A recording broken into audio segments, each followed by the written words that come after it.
ভালোবাসলে দূরত্ব ম্যাটার করে না, দুইজনের ভালোবাসা সমান থাকলে লং ডিস্টেন্স রিলেশনশিপ গুলোও পূর্ণতা পায়। হে এভরিওয়ান, আমি তাসমিন ব্ল্যাক ক্যাট। আজকে আমি তোমাদের শোনাবো একটা ভালোবাসার পূর্ণতার গল্প, যে ভালোবাসার পূর্ণতা আমার নিজের চোখে দেখা। ছেলেটার নাম সাকিব আর মেয়েটার নাম ফারিয়া। ছেলেটার হয়ে আমি আপনাদের গল্পটা বলে শোনাবো। আমাদের গল্পটা ছোট হলেও অনেক সুন্দর। তাকে আমি আগে থেকে চিনতাম না, সেও আমাকে আগে থেকে চিনতো না। আমি একটা মেসেঞ্জার গ্রুপের মেম্বার ছিলাম, সেখানে বড় ছোট সমবয়সী অনেকেই ছিল। তার কাজিনও ওই গ্রুপের মেম্বার ছিল। কাজিনের ফোন দিয়ে সে মাঝে মাঝে ওই গ্রুপে সবার সাথে আড্ডা দিত। গ্রুপে আড্ডা দিতে ভালো লাগায় সে তার আম্মুর ফোন থেকে ফেসবুক অ্যাকাউন্ট খুলে তারপর সে নিজের আইডি থেকে গ্রুপে জয়েন হয় এবং সবার সাথে আড্ডা দিতে থাকে। তাকে কখনো দেখিনি আমি, সেও আমাকে দেখেনি। একদিন সে আমাকে রিকোয়েস্ট দেয় ফেসবুকে, মানে আমাকে আলাদাভাবে রিকোয়েস্ট দেয়নি, গ্রুপে সবাইকে সে রিকোয়েস্ট পাঠাচ্ছিল, তো আমাকেও রিকোয়েস্ট দিয়ে দেয়। সে তার কাজিনের ফোন থেকে আমায় নক দিয়ে বলল, তোমাকে দেখো ফারিয়া আক্তার আইডি থেকে রিকোয়েস্ট দিচ্ছি, একসেপ্ট করে নাও। আমিও একসেপ্ট করলাম।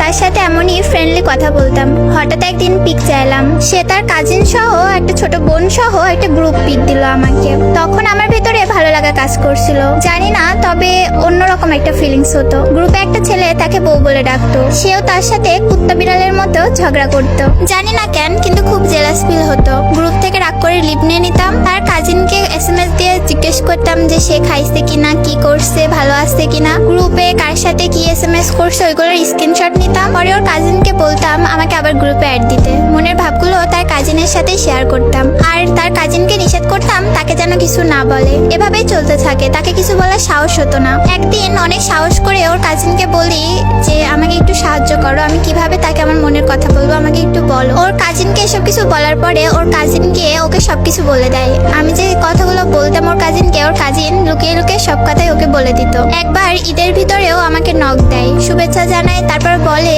যে আপনি আমার কাজিনকে কি কি বলছেন। আমি একটু ভয় পেয়ে যাই, আমার হার্টবিট ফাস্ট হয়ে যায়। আমি জিজ্ঞেস করলাম কি বলছি, সে বলল আপনি কি বলছেন আমি কিভাবে জানবো, আপনি কি যেন বলছেন, বলতে বলছেন আমাকে। সে আমাকে আরো জিজ্ঞেস করলো আপনি নাকি আমাকে কি বলতে চান, তো বলেন। আমি বললাম কিছু না, কিন্তু সে তার কাজিনের থেকে জেনে গিয়েছিল আমি তাকে কি বলতে চাই। সে বারবার বলতে লাগলো কি বলতে চান বলেন। সব ভয় দূর করে লিখে দিলাম আই লাভ ইউ। তারপর আর কিছু না বলে সাথে সাথে আমি অফলাইন হয়ে যাই। অনলাইনে গিয়ে দেখি সে লিখেছে থ্যাংক ইউ। তখন খুব খারাপ লাগছিল, তবুও নক দিয়ে বলি হয়তো হ্যাঁ বলো, না হয় না বলো। তাকে সময় নিয়ে ভেবে দেখতে বললাম। তার কাছ থেকে উত্তর না আসা পর্যন্ত শান্তি হচ্ছিল না, কেমন যেন অস্থির লাগতেছিল। হঠাৎ সে আমাকে মেসেজ দিয়ে বলে আপনি কি আমাকে ভালোবাসেন। বলে দিলাম হ্যাঁ। তারপরে আমাকে জিজ্ঞেস করলো টাইম পাস করবেন না তো, নাকি সারা জীবন থাকবেন আমার সাথে। আমি তাকে কথা দিলাম সারা জীবন থাকবো তোমার পাশে। এরপরে সে বলে আমি আপনাকে ভালোবাসি, কিন্তু রিলেশনে যেতে পারবো না। এটা শুনে অনেক কষ্ট পেয়েছিলাম। ফেসবুকে একটা আপুর সাথে খুব ভালো একটা সম্পর্ক ছিল আমার। সে আমাকে নিজের ভাইয়ের মতো দেখতো,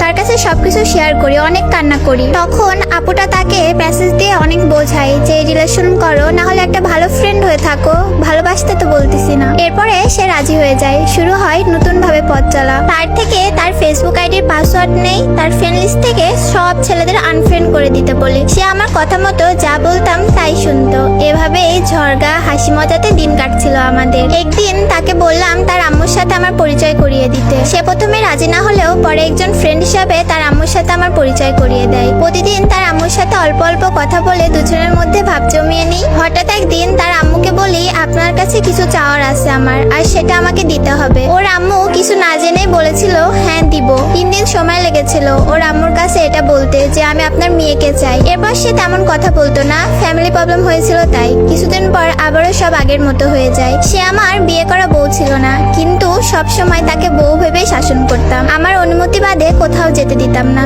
মাঝে মাঝে কথার অবাধ্য হতো, তাই অনেক রাগ করতাম, বকাবকি করতাম। রিলেশনের যখন প্রায় 6 মাস, তখন তার এক পাকিস্তানি মেয়ের সাথে পরিচয় হয়। মেয়েটি পিক চাইলে সে তার হিজাব নিকাব পরা একটা পিক দেয় মেয়েটিকে, যেটা ওই মেয়ের কাছে খুব ভালো লেগেছিল।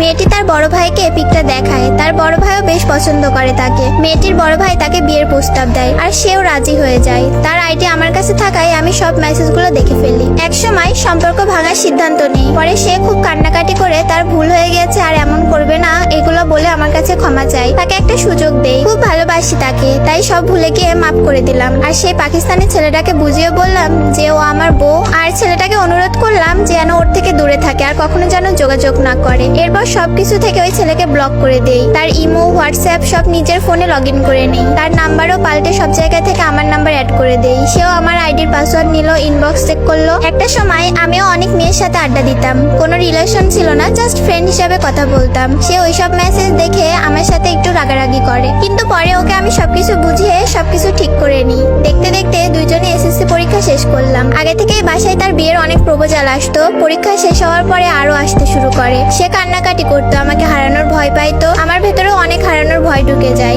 আমার ফ্যামিলিকে অনেক আগে জানিয়ে দিয়েছিলাম ওর কথা। ফ্যামিলির সবাই মেনে নেয়, কিন্তু শর্ত দেয় আমাকে যে কোনো কাজ করতে হবে। বেকার ছেলের সাথে তো আর মেয়ে বিয়ে দেবে না। এরপরে সেও তার ফ্যামিলি, রিলেটিভ সবাইকে আমার কথা জানায়। তার আম্মু বাদে কেউই রাজি ছিল না, কারণ তার বাসা আমার বাসা থেকে অনেক দূরে, প্রায় 10 ঘন্টা জার্নি করতে হয়। আরো কারণ ছিল রাজি না হওয়ার। সে নানা রকম পাগলামি করতো তার ফ্যামিলি মেম্বারদের সাথে। তার সব পাগলামি দেখে রাজি হয় দুই ফ্যামিলি বিয়ে দিতে। এরপর তার আব্বুর সাথে করে সে বাসা থেকে রওনা দেয় বিয়ের উদ্দেশ্যে।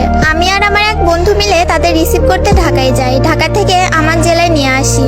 বয়স কম ছিল দুজনেরই, সেজন্য সাহস করে বাড়িতে তাকে নিয়ে যাওয়ার সাধ্য ছিল না। আমার চাচাতো বোনের বাসায় ওর আব্বু, আমার আপুর বর সহ তার কিছু ফ্রেন্ড মিলে বিয়েটা সম্পূর্ণ করলো। পেয়ে গেলাম তাকে নিজের করে। এখন দুইজনই খুব খুশি আছি। দুইজনে একসাথে অনেক মিষ্টি মিষ্টি সময় কাটায়, মারামারি, খুনসুটি, এভাবে চলতেছে আমার সুন্দর একটা ছোট সংসার।